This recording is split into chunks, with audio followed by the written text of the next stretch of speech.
Nous sommes ici sur le théâtre d'une manifestation populaire qui va mobiliser d'un instant à l'autre toute la communauté villageoise de pêcheurs et d'agriculteurs.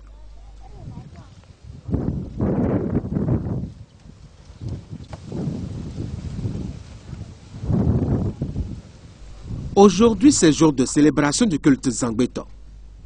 Derrière le calme plat qui caractérise actuellement le village, il y a les mouvements incessants et organisés au sein des couvents. Les initiés y sont déjà.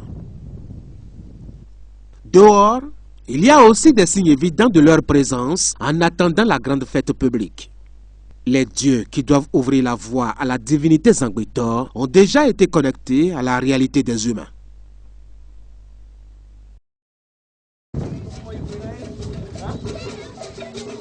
« 17 h. La mobilisation commence sur la place publique du village.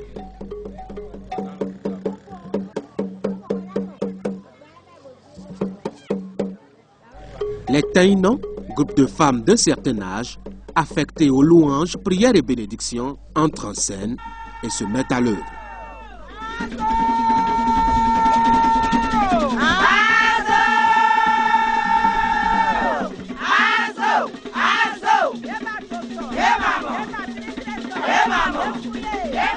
Le Zangbeto doit, avant toute prestation aux réactions publiques, se prosterner devant un certain nombre de divinités qui veillent à ses relations avec les hommes. Il y en a 3 au total.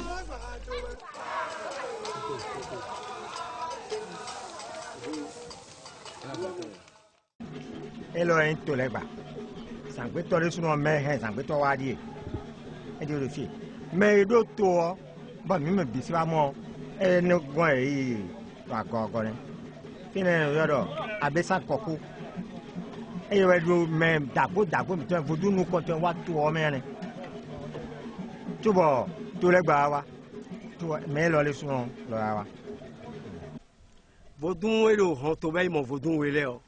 Vodun leyin vodun aije to oton le o. E dagbo le vitikle so da yi o. Boni ahwan jawe to me o. Ye dewe no gbogla ahwan mu le kona ahwan. Vodun le ne ju ba na le.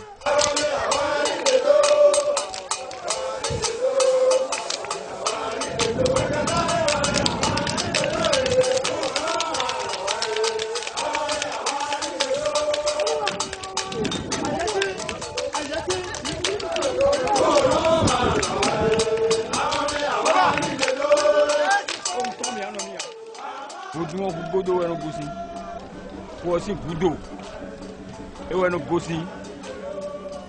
Bo budo ne o sobo mile roki, ni na sewende. Ben na si sewe mi ton agbo oji mi no gbon. Budo eno kosane o. Ewe ho mi ton mi no doni. Mi donu budo no le o. Ye de do yesu we no po. E po yesu o mi ton eno seru don. Bon, vous nous demandez, à non laisser le vie, vous nous donnez, nous et vous nous demandez, et Dieu est mis en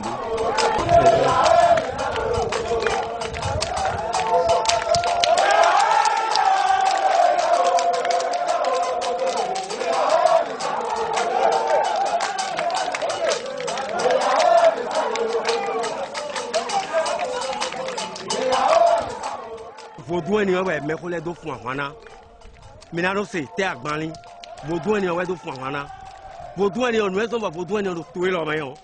Ti lo da yo de nu we no yo tuwe lo do. Dua nu we. Ni agbani go sin Ghana, toji we no gon. Togo ya toji we no gon. Bon, ti eni owe yi douane, vodou eni owe yi vodou de no fun wan, gendarme de no fun wan. Bono wuli ajo agban ele o, we yi Zangbeto. Gogo te pon meton eno yo agban ma do iku. Dagbo mi ton le ijo wa mo we. Et là, oui, mais des tonnes aussi, nous,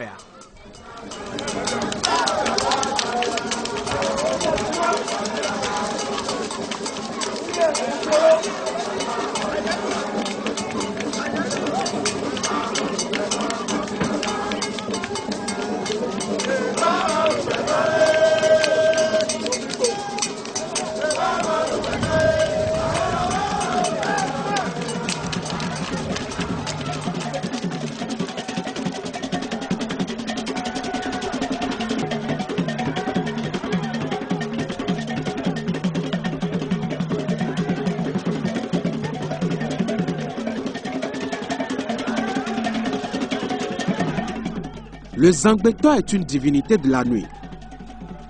Mais elle peut exceptionnellement sortir le jour, comme aujourd'hui, pour répondre à des besoins de récréation. C'est le côté festif, ouvert au grand public.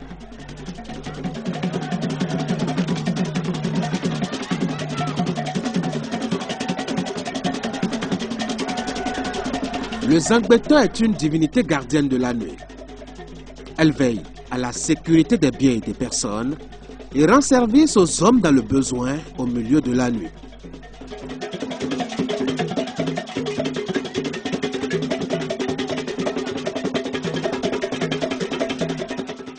Ni Zangbeto mi tonton bono amani Zambia atẹyin nyɔnu atẹyin sunu o Zangbeto na kpla we na kambia o do fiti ahwe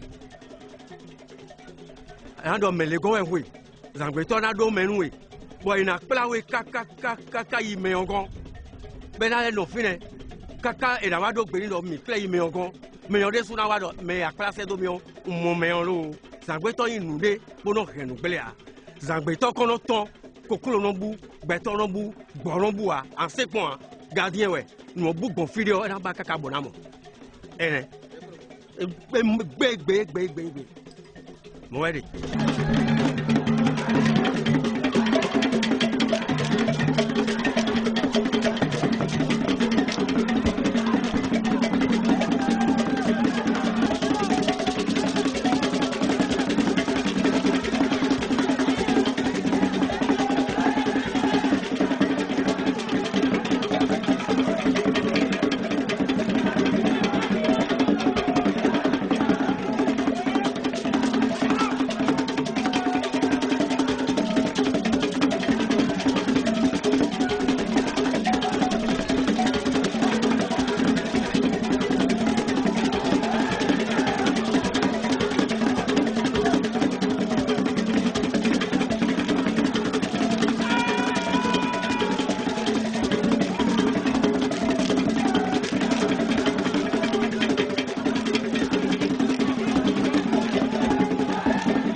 Ajan ito me akwenu mbaria anu wajo amono mo kwewe a nuti anu blobe no gugu we bi ajan dia bo amamo vidia anu enele awa koton bo awa bo efure nu yo ena we di wanji aki anu ya bo ya ya so sanu anu debutinu we azobaria bo azoglu awa o efure ni o amo bide meso nu we hu gan we docteur evome ana gbọ́dọ̀ ẹ̀rù gbẹ́tọ́ lẹ́sí fúnyá tagbadé yọ àwa ìfúnrẹ́ nù yọ àwọn ọmọ fífọ́ rò gbẹ́tọ́ lẹ́sí.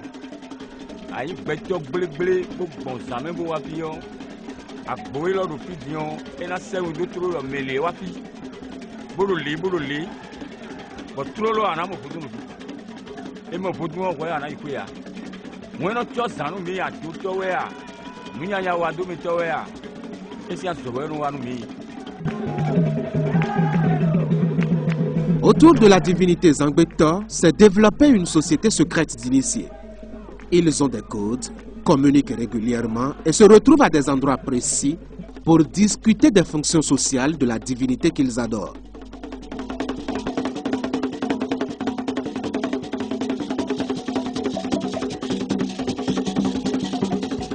Anamo me patienu pa anamo amoyen bodo a ndiro na sen vodun ndiro na mon kunje vodun bon nunde enona meneo me patienu pa na lenwi bana ibawa ako ibawa e na mo me hoton le vodun ton le bona dona lo mele jawi ba zangbe na do azangbe o me bisian pona sobi bon ena je yeso dibona yeso pona na be yeso si vodun logon bon na lo yeso ponu kaka bona bi vodun ko yoru don na pa san ya e kwa zangbe ro ko je na blo ako tian no no e bi owe onu no agba so gbe nu epo gbero ko e ko do asan gbe ni ogbe na blo nu e toro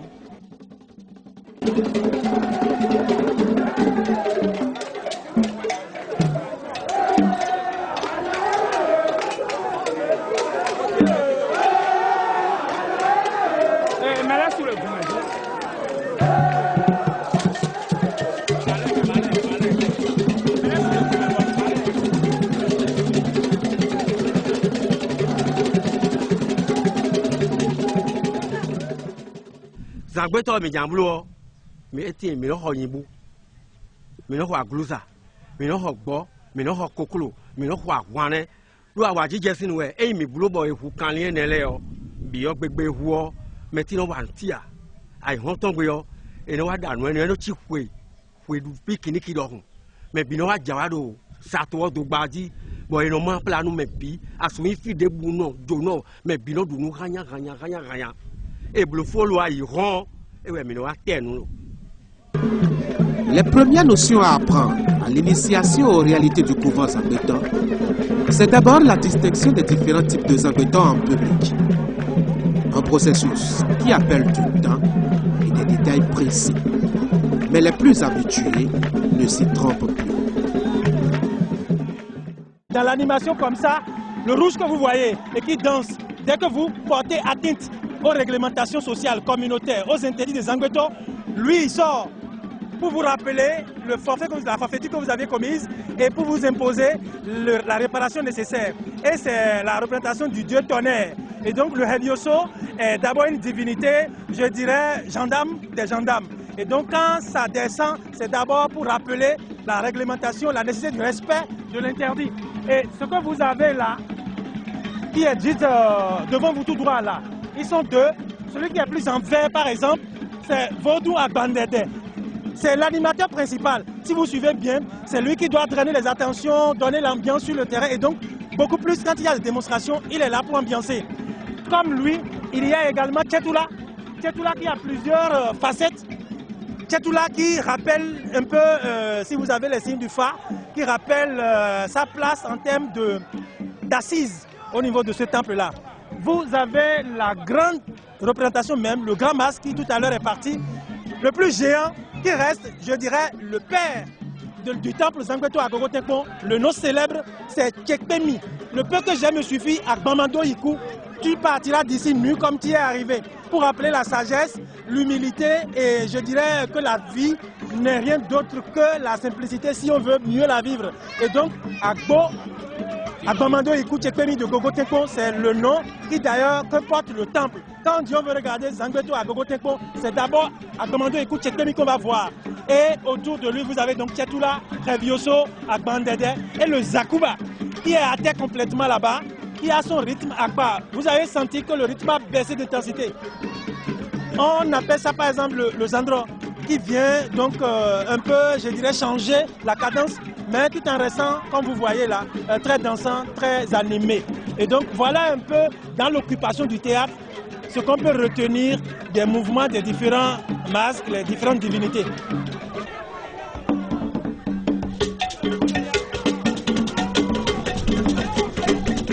Zangbeto est une attraction populaire pour ses démonstrations et ses tours magiques.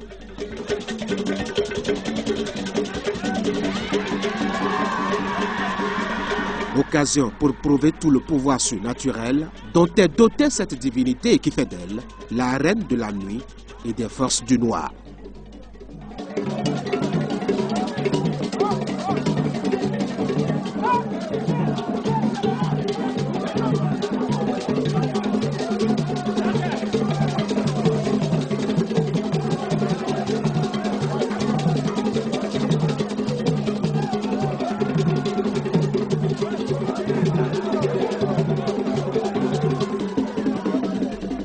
Au-delà d'être l'émanation d'une société secrète, le Zangbeto reste un acteur majeur de la régulation de la vie sociale des peuples.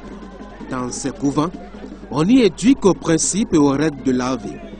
On y apprend aussi à vaincre ses peurs et le service des autres pour une harmonie au sein de la société.